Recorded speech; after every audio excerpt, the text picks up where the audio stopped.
ወለድ ዛንታ ወድረዛ ደራሲ ጎይቶም ጊለ ተረኽቲ ሙሴ ግርማጽዮንን ራሄል ዕኽባይን አዋሃሃድ ድምፂ ዮናስ መኮነን አቅረብቲ ኤሪ ዛራ ኢንተርቴይንመንት ምክንያቱ ቀዳማይ ሚኒስትር ኢትዮጵያ ኃይልታት ኤርትራ ካብ መሬትና ከይወጹ አይንዛተን ክብል ከሎ ፕሬዝዳንት ግዚያዊ መንግስቲ ኤርትራ ድማ ዘለና ቦታ መሬትና ስለዝኾነ ካብ መሬትና ይንወጽኒና ስለዝበለ ፍትሐይ ተረኽበ አቦ መንበር ሕብረት አፍሪካ ፕሬዝዳንት ብለዝ ካምፓዋረ በዕለ 7 ታሕሳስ 1998 ዓመተ ምህረት እንደገና ነኽልቲዮም ሰብ ነገር ማለት ነቀዳማይ ሚኒስትር ኢትዮጵያን ነፕሬዝዳንት ግዚያዊ መንግስቲ ኤርትራን ናዋጋ ድጉ ብምዕዳም ምስን ፕሬዝዳንት ሮበርት ሙጋበን ሐሰን ጉለድ አፒቲንዶን ከምኡውን ዋና ጸሐፊ ውድብ ሕብረት አፍሪካ ሳልም አሕመድ ሳልም ኮይኑ ናይ ሰላም ዘተ አካይዱ ነይሩ። ነዘን ዝስዕባ ሸሞንተ ናይ ዕርቂ ሓሳባት ድማ ክልቲኦም ወገናት ንኽቕበልወን ጠለብ አቕሪብሎ። ልብ ወለድ ዛንታ ወድረዛን መበል 163 ክፋል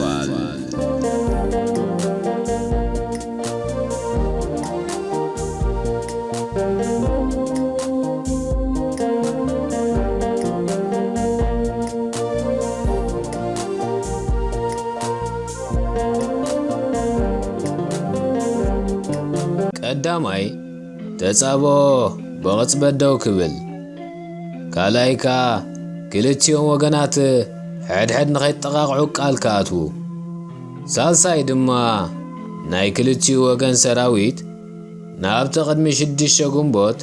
1998 ዓመተ ምህረት ዝነበሮ ቦታ ክምለስ ራብዓይካ ሲቪላዊ ምምሕዳር ኣብቲ ኹናት ዝተኻየደሉ ቦታ ናብ ቀደሙ ክምለስ ሓምሻይ ድማ ካብ ኩሉ ዘሳሕሕ ቦታታት ሰራዊት ክልቴን ሃገራት ክሰሓብ ሻድሻይ ድማ ምምልካት ዶባት በአህግራዊ ሕጊ ንኽፍጸም ክልቴን ወገናት ንኽቕበሉ ሻብዓይካ ንጠንቅቲ ኹናት እትምርምር ኮሚቴ ክትቀውም ክኸውን ከሎ ሻምናይ ናይ መወዳእታን ድማ ኣብ ልዕሊ ሰላማውያን ዜጋታት ዝውሰድ መጥቃዕቲ ደው ክብል ዝብላ ብፍላይ ንኤርትራ ኣዝየን ኣገደስቲ ዝኾና ነጥብታት እየን ነይረን። ምክንያቱ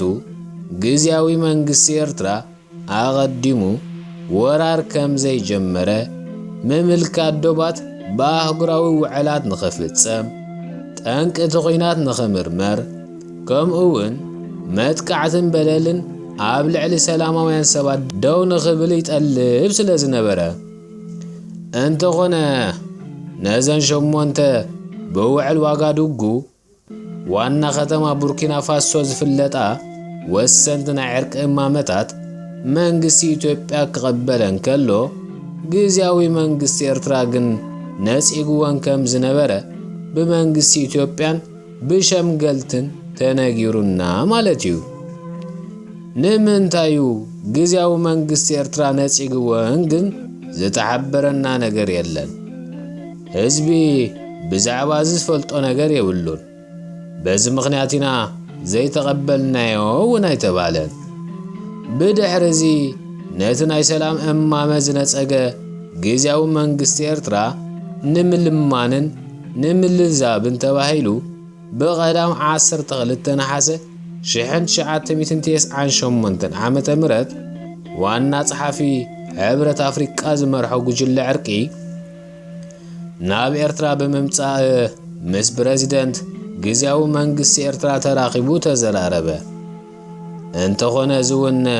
ከምቲ ብቕድሚኡ ዝተገብረ ርክባት ብዘይፍረ ተረፈ። بدحرزي فشلت زي كل صعرتا سلام دما መንግስቲ ኢትዮጵያ ኣብ ልዕልቲ ንሕና ቀዳመይቲ ጤታይ ክንትኩስን ኢና ዝብል ዝነበረ ግዚያዊ መንግስቲ ኤርትራ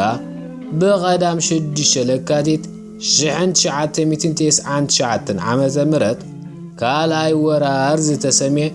ሰፊሕ ወተሃደራዊ መጥቃዕቲ ብወገን መረብ ሰቲት ከፈተ። እቲ ነቲ ብሓይሊ ተወሪርኒ ዘሎ መሬተይ ብሓይሊ ክምልስ ኢሉ ብ6 ለካቲት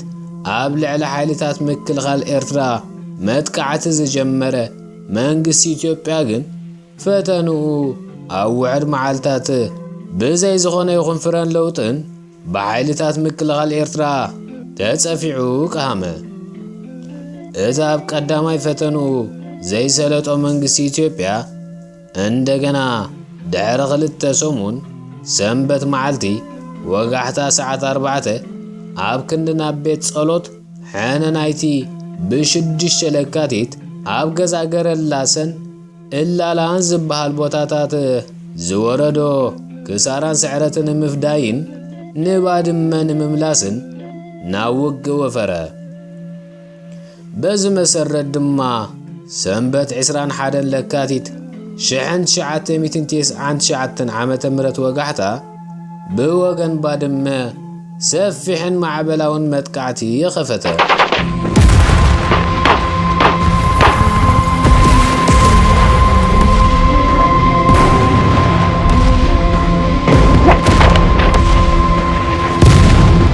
እዚ ወፍሪ ዓራርብ ዝተሰምየ ማዕበላዊ መጥቃዕቲ ዝኻ ሰሙን ሙሉእ ብዘይ ዕረፍቲ ማዕበል ብድሕሪ ማዕበል እናሃጀምካ ወራር ብምክያድ ኣብ መወዳእታ ንባድመን ከባቢኣን ዓርቢ 26 ለካቲት 1999 ዓመተ ምህረት ካብ ሓይልታት ምክልኻል ኤርትራ መንዚዑ ተቆጻጸሮ። ሻቡ መንግስቲ ኢትዮጵያ ነተኸቢድ ዋጋ ከፊሉ ዝሓፈሰ ዓወት ማለት ንባድመን ከባቢኣን ብሓይሉ ከም ዝተቆጻጸሮ ብምሕባር ብጓይላን ዳንኬራን ንእለቱ ክጽምብሎ ከሎ እቲ ፍጹም ዘይተጸበዮ ስዕረት ዘጋጠሞ ግዚያዊ መንግስቲ ኤርትራ ኸ ውፅኢት እቲ ኹናት ይኹን ካልእ ህዝብን ሰራዊትን ኤርትራ ክፈልጦ ዝግብኦ ዝኾነ ይኹን መግለጺ ወይ ሓበሬታ ከይሃበ ንሱ እውን ማዕረ ማዕረቲ ዓወቱ ብጓይላን ዳንኬራን ዝጽምብል ዝነበረ መንግስቲ ኢትዮጵያ ብምጓዓዝ ንጽምብል ዓወት ባድመ ንምድማቕ ክመስል ነታ ቐዲሙ ንኣዋርሕ ዝተሓሰሙ እማመ ሰላም ዋጋዱጉ ንብሙሉኡ ብዘይ ዝኾነ ይኹን ቅድመ ኹነት ከም ዝተቐበሎ ብመራኸቢ ብዙሃኑ ብቕጽበት ሓበረ። እቲ ብቕድሚኡ ብዛዕባ ውዕል ሰላም ዋጋዱጉ ኾነ ካልእ ናይ ሰላም ውዕላት ምንም ኣፍልጦ ዘይነበሮ ህዝቢ ኤርትራ ኸ መንግስቲ ኤርትራ ንውዕል ሰላም ዋጋዱጉ ከም ዝተቐበሎ ብወግዕ ኣፍሊጡሎ ዝብል መግለጺ ብሃንደበት ምስ ሰምዐ ኣዝዩ ሰንበደ። እዚ ህጹጽ ውዕል ሰላም ናይ ምቕባል ውሳነ ዝኻ ኣብ ግዚኡ ንሓይልታት ምክልኻልን ህዝብን ኢትዮጵያ ፍናንን ሞራልን ክድርዓልን ከሎ ንሓይልታት ምክልኻልን ህዝብን ኤርትራ ኸ ሓደጋን ሃንደበትን ስለ ዝኾኖ ፍጹም ኣሰንባዲ ነበረ። እንተኾነ እቲ ብኹናት ዝኽፈል ከፊሉ ላዕለዋይ ኢድ ዝሓዘ መንግስቲ ኢትዮጵያ ንስምባደን ራዕድን ግዚያዊ መንግስቲ ኤርትራ ስለ ዘስተውዓለ ኣብ ልዕልቲ ኣቐዲሙ ተቐቢለ ኣለኹ ዝብሎ ዝነበረ እማመ ሰላም ዋጋዱጉ ደስ ዝበሎ ቅድመ ኹነት ብምቕማጥ ንሱ እውን ብግዱ ምቕባል ኣበየ። እቲ ንውዕል ሰላም ብተርኡ ዝተሓሰመ መንግስቲ ኢትዮጵያ በቲ ኣብ ባድመ ዝረኸቦ ዓወት ሰኺሩን ዘድሊ ምድላዋትን ገይሩን ኣብ 2 ሰሙኑ ከምታ ናይ ባድመ ካልእ ዓወት ንምሕፋስ ሰንበት ምድሪ ዕለት 14 መጋቢት 1999 ዓመተ ምህረት ብገማግም ሩባ በለሳ 3 ክፍለ ጦራት ኣሰሊፉ ኣብ ልዕሊ ሓይልታት ምክልኻል ኤርትራ ሓያል መጥቃዕቲ ንምኽፋት ብመጀመርያ ኤስኤስ ሚሳይል፣ ክሩዝ ሚሳይል፣ ፍሮግ ሚሳይል፣ ስኳድ ሚሳይል፣ ፖትሬት ሚሳይል፣ BM-21 ሮኬት ብዝበሃሉ ተወንጨፍቲ ዓነውቲ ሚሳይላትን ከምኡውን እቶም 3 ኪሎ ሜትራ ዝውንጨፉ ሞርታራትን 81 82 ብተወሳኺ ወላውን ብለይቲ ኸጥቅዓ ዝኽእላ 2 ሚልሚ 24M ዝዓይነትን ብ19 መስከረም 1969 ዓመተ ምህረት ብሩስያ ዝተሰርሐ ሄሊኮፕተራት ገይሩ ንዕርድታት ሓይልታት ምክልኻል ኤርትራ ብጻዕቂ ኸድብድቦ ወርፈደ።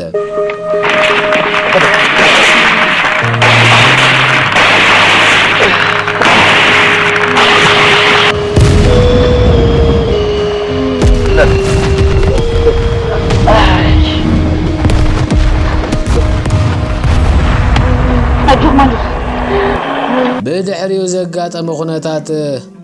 እስከ ንስኻ ባዕልኻ ኣብቲ ኹናት ስለ ዝነበርካ ማቴዎስ ከመይ ነይሩ ትውዕሎ ግለጸልና ኢሉ ንወዲ ረዛን ጠመቶ ኣብ ሳደቕ እዚኣ። ወዲ ረዛን ሽዑ ክላእ እንታይ እሞ ክንነግረሉ ኢና ሰብኣዊ ህልቂት እዩ ተፈጺሙ በጃኻ ብምባል ብጸጋማይ ኢዱ ርእሱ እናሓኸ ኸደነን እሞ እንደገና ርእሱ ኣቕኒዑ እቲ በኣካል ዝተሳተፎ ግጥም ከመይ ከም ዝነበረ ከዕልሎም ጀመረ። ኦ እንታይ መሲልኩም እቲ ብታሕቲ መሬት ዝተሰርሐ ህድሞ ሓይልታት ምክልኻል ኤርትራ ንኹሉ እቲ ኣብ ልዕሊ መሬት ዝረኸቦ ህይወታዊ ይኹን ግኡዝ ነገር ዘቃጸለን ዝሓማሸሸን ቦምባታት ጸላጸይሩ ንዝኣመንዎ ደቁ ዓቂብዎም እዩ። ብድሕሪ ዝጽዑቕ ደብዳብ ሰራዊት ኢትዮጵያ ታንክታት ኣምሪሑ ናብ ድፍዓት ሓይልታት ምክልኻል ኤርትራ እዩ ተጸጊዑ።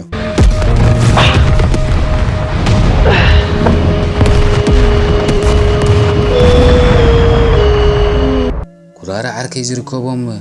ጀጋኑ ኣባላት ቀዳማይ ብርጌድ ናይ ክፍለ ሰራዊት 22 ዝኾኑ ሓይልታት ምክልኻል ኤርትራ ሽዑ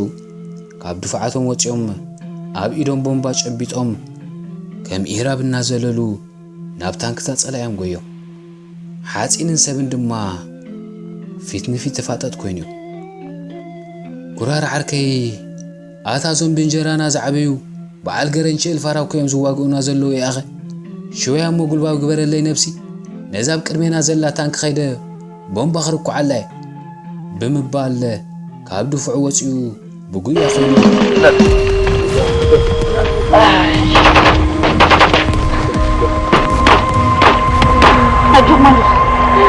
ኣብ ልዕሊ ታንክ ዘሊሉ ምስ ተሰቕለ ማዕጾ ኸፊቱ ታንከኛ ማሪኽ እዩ። እቲ ኹናት ኣዝዩ ጽዑቕን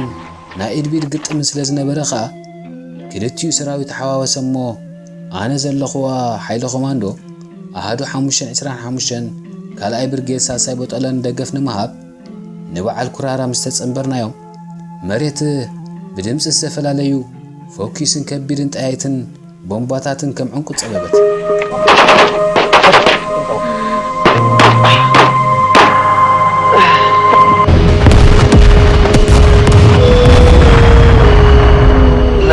ብኹሉ ወገን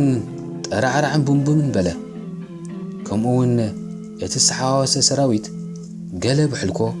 ገለ ድማ ብጉስ ተጠማጠመ። እተን ኣብ ልዕሊ እቲ ዝተሓዋወሰ ክልተ ደማዊ ሰራዊት ዝዝምብያ ዝነበራ ነፈርቲ ውጊ ኢትዮጵያ ኸዓ ናይ ወገንን ናይ ጸላእን ሓይሊ ፈሌን ካህርማ ስለ ዘይከኣላ ብርቱዕ ድምፂ እናስምዓ ኣዝየን ትሒተን ኣብ ልዕልና ዘዘንብየን ጥራይ ተመልሳ። ሽዑ ዝገርመኩም ኣነ ኣጋጣሚ ንኹራራ ኣብቲ ዒረር ዝወጸሉ ትቦ ንሓንቲ ታንክ ተንጠልጢሉ ኽቃለሳ ምስ ረኣኽዎ ኣታ ኹራራ ኩራራ ኣታ ኹራራ ኢለ እናፀዋዕኹ ብጥይት ከይምንጥሎ ኸለዎ ኸውርዶ ናብኡ ገጸይ ንሓይለ ይጎየኹ። ኩራራ እታ ኻልኢቲ ታንክ ተሰኪማቶ ሸንኮለል እናበለት ምምራኽ ምስ ኣበየቶ ግን ቦምባ ኢድ ብኣፍቲ ትቦ እትዩላ ዘሊሉ ብምውራድ ኣብ መሬት ጠንቀላዕላዕ በለ።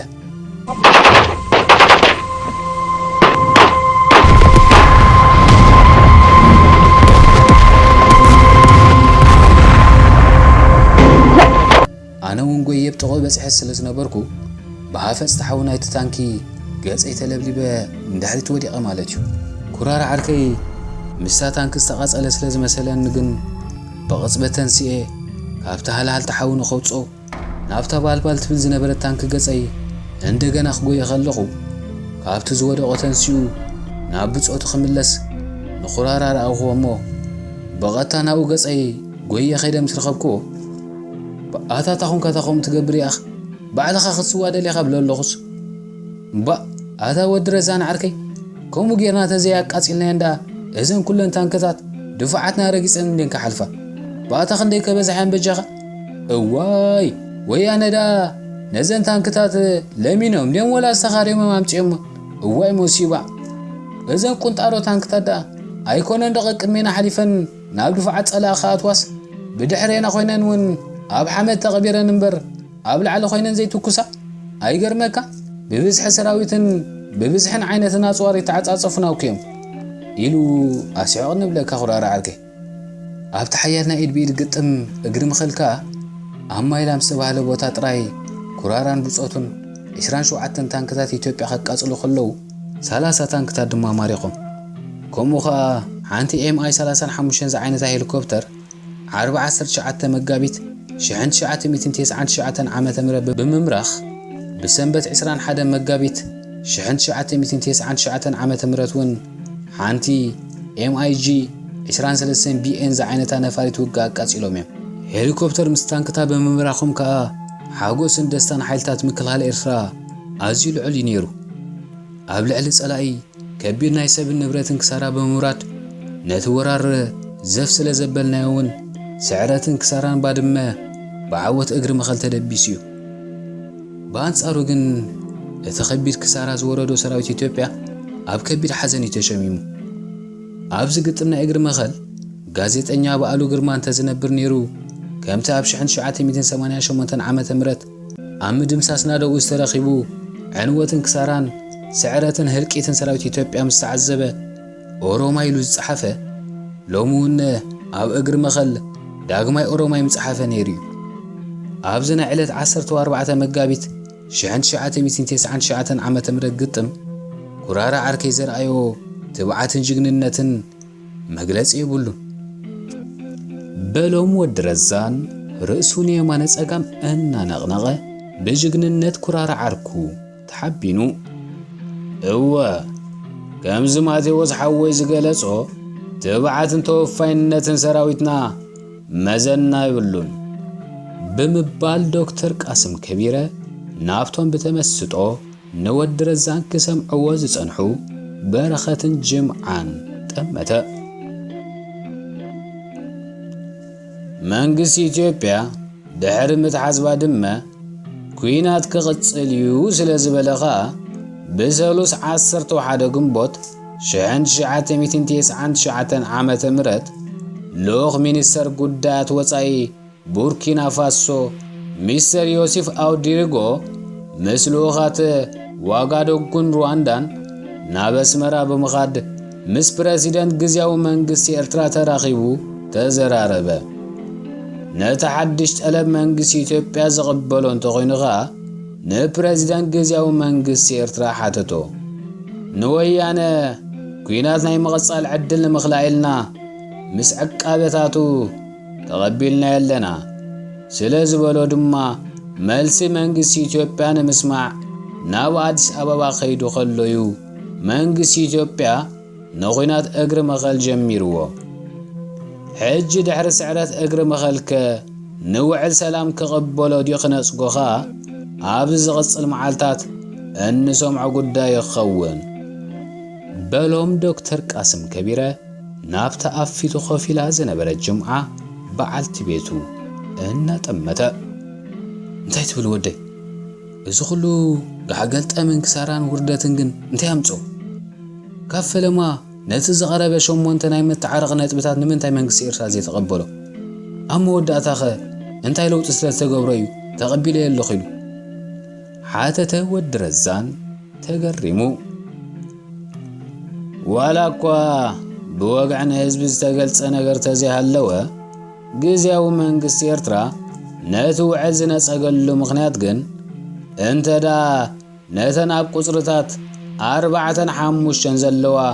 مالت مملاس سيفيلاو ممحدارن كابت بوتا سراويت مسحابن تفقيدو نتو بوتا زيناتو مخانو يأمن كم زلو سلزة سمع اتأمامي تقبلون زبلو ناي قودنا علالات قنالو بلوم دكتور قاسم كبيرة كابت جمعة بعلت بيتو أما بالعقرس زغربتو سلم حنباشا قريسو نبع الود رزان إن قبله يغني لنا دكتور حجنا ندينا طعم حنباشا خا جمعة بولو حجس كن كيد حنو علو يغني لنا بلوم ود رزان كاب كوف مبليو بدديلو مبع قد كادو داليغم الراي ولو كيدو سلايخم يغيد بل ما توز حوي كم زنقر كان انتدا يتحلى لخو خالو غينهم تنقق بالي خاز حوي اب كينات كل نقر يزتحاس اب لعلي خاب زي حقي دز بلوم سقوم تخوزو يقول يوم بلو الراي دكتور ترديك هالخو كتنقغي دحان وعلى بالجمعة يغني لنا دمه إيلو موم برخة ود رزانن ثمراري حموتو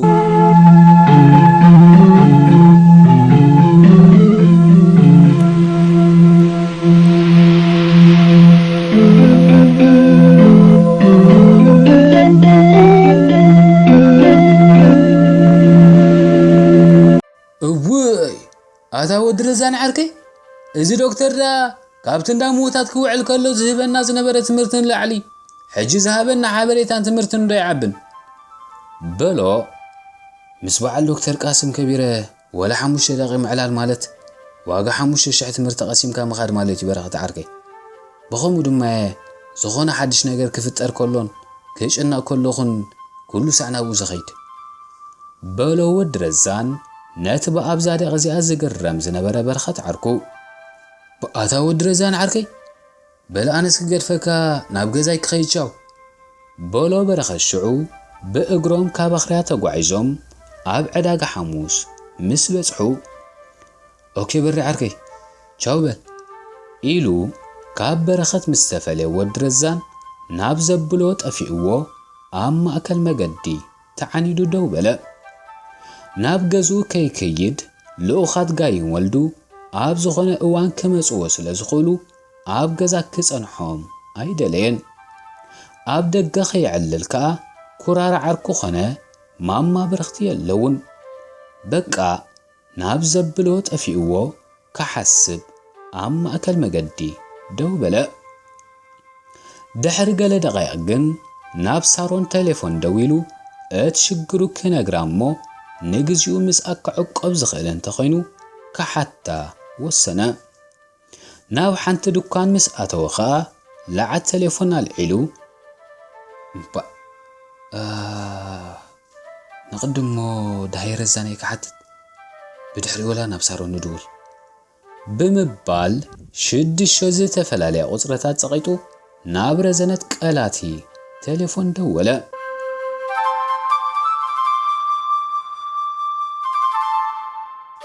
آتو قلاتي كم قصرهم نود رزان ناتم كاب جنبارات كوزدو زمصو سبات كركبو سلازدليو سمع رزنت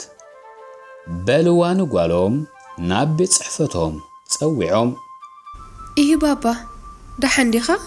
بلتهم رزنت عين عينهم انات امدت دعني بقى مزاف كيريو تبلي يزلخ ودي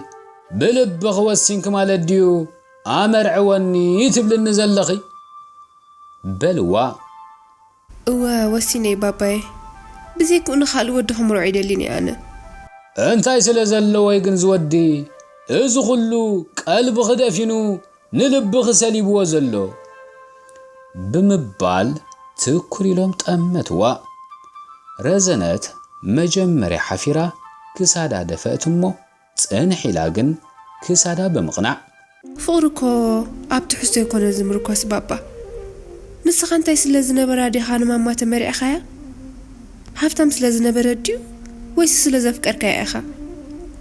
ኣነ ከም ዝመስለኒ ቅድሚ መርዓኹም ማማ ጓልደኻ ሓረስታይ እምበር ሃፍታም ኣይነበረትን ባባዬ። ንስኻ ብኣንጻሩ ሃፍታም ነጋዳይ ኢኻ ነይርካ። ስለዚ ማዕረ ይነበርኩምን ባባዬ። ንምንታይ ዳ ሕጂ ወለዲ ማቴዎስ ከማኻ ሃፍታማት ክኾኑ ደሊኻዮም? ንምንታይ ከንስኻ ሽዑ ከማኻ ሃፍታም ዘይደለኻ? ምስ ደኻ ማማ ንኽትምርዖኸ እንታይ ገዲዱካ ባባዬ? በለቶም ዕትቢላ ዋዕ ኣደኸ ደኣ እሞ መዓስ ዓዱ ይፍሉጥ ዓውዱ ይፍሉጥ ወለዱ ዘይፍለጥ ድርባይ ናይ ጎደና ኮይና ተመሪዓ እሞ ኣነ ቐላተ ኣነ ክቡር ወዲ ክቡራት እኮ ምስ በልዋ ኣፍ ልቦም ነፊሖም በቃ ባባዬ ኣክል ስለምንታይ ሕማቕ ዘረባ ትዛረባ ኣለኻ? ክብሪ ሰብ ብሰናይ ስነ ምግባርን ብመቕሉል ጠባይን ልቦናን እምበር ብዘርኢ ወይ ብወለዶ ይኮነን ዝርከብን ዝዕቀንን። ኣነ ኸ ምስቲ ክብረ ክቡራን ማቴዎስ ክነብር እምበር ምስቶም ዘይፈልጦም ወለዲ ይኮንኩን። ስለዚ ንሱ ወለዲ ብዘይ ምህላው ንዓይ እንታይ ይጎለኒ ባባዬ? በለቶም ዘረቦም ኣመንግያ ብነድሪ ዋዕ እቲ ኽብረኸ እንተ ሃዚል ኣነ ቐላተ ኣነስ ሃዚል ዓሻ ማለት እዩ ባባ። ሰብ ንዓይ ብጠባይን ብተግባረይን እዩ ዘኽብረኒ እምበር ንወዲ ሃፍታም ወይ ንወዲ ንጉስ ስለ ዝተመርዓኹ እኮ ኣይኮነን ዘኽብረኒ። ጓልካ ጓል ሃፍታም ስለ ዝኾንኩ ምናልባት ዝፈርሓኒ ሰብ ክረክብ ይኽእል ኸውን እየ። ብሃፍትኻ ዘኽብረኒ ግን ክረክብ ኣይክእልን እየ። ኣትበይ እሞ እቲ ኽብሪ ክትፈልጥዮ ዓይንኽን ሓንጎልክን ብድርቅና ተደፊኑ በልጓለይ ናብ ገደል ትጸድፊ ስለ ዘለኺ ኣነኻ ከም ወላዲ መጠን ክገብሮ ዘለኒ ጉዳይ ስለ ዘሎ ብዛዕባ እዚ ቁሩ ምስኡ ክዘራረብ ደልየ። ስለዚ ንሎም መዓልቲ ድሕሪ ቀትሪ ማለት ሰዓት 3 ናብዚ ክመጻኒ ከም ዘለዎ ንገርዮ በልዋ ኢዶም ዝሃቡ ብምምሳል ልዝብ ኢሎም ንማቴዎስ ደኣ እንታይ ክትብሎ ደሊኻ? ዋዕ ኣፍቂረየ እሞ ንዑ ኣመርዕወኒ ምስ ትብለለኺ? እወብለካ ኣለኹ ባባዬ። በቃ ፀውዕዮ እሞ ቅድሚ መርዓ ምግባርና ምስኡ ክዘራረብ እየ። ሓራይ ጽቡቕ ደሓን ክነግረዮ እሞ ሕጂ ክረኸቦ ስለ ዘይክእል ግና ናይ ምሸት ናብ ገዝኡ ኸይደ ንፅባሕ ቆፅረልካ ጥራየ ዝኽእል ባባዬ። በለቶም ኖ ኖ ኖ ኖ ኖ ኖ ግድን ሎሚ ክትፅውዕ የለኪ ጽባሕ ብዙሕ ስራሕን ቆፀራታትን ስለ ዘሎኒ ኣይትዕመንን እዩ። ሓራይ በቃ ደሓን ሕጅፍቲ ዝውዕለሉ ቦታታት ከይደ ክረኸቦ ክፍትን እየ ወላ ኢላቶም ቀልጢፋ ካብ ክፍሎም ወፀት። እዚ ሰብኣይ ስጥዕና ኣለዎ ድዩ? ዋ እንታይ ደጊሙ ዝዕገርግሮ ዘሎ? ወይ ጉድ! ደሓን ኣበይ እሞ ኸይበፅሕ ብምባል ናብ ቤት ጽሕፈታ ምስ ተመልሰት ብቕጽበት ማህደራት ሓንጊጣ ንወዲ ረዛ ንምድላይ ክትወፅእ ኸላ እታ ኣብ ቤት ጽሕፈታ ዝነበረት ቴሌፎን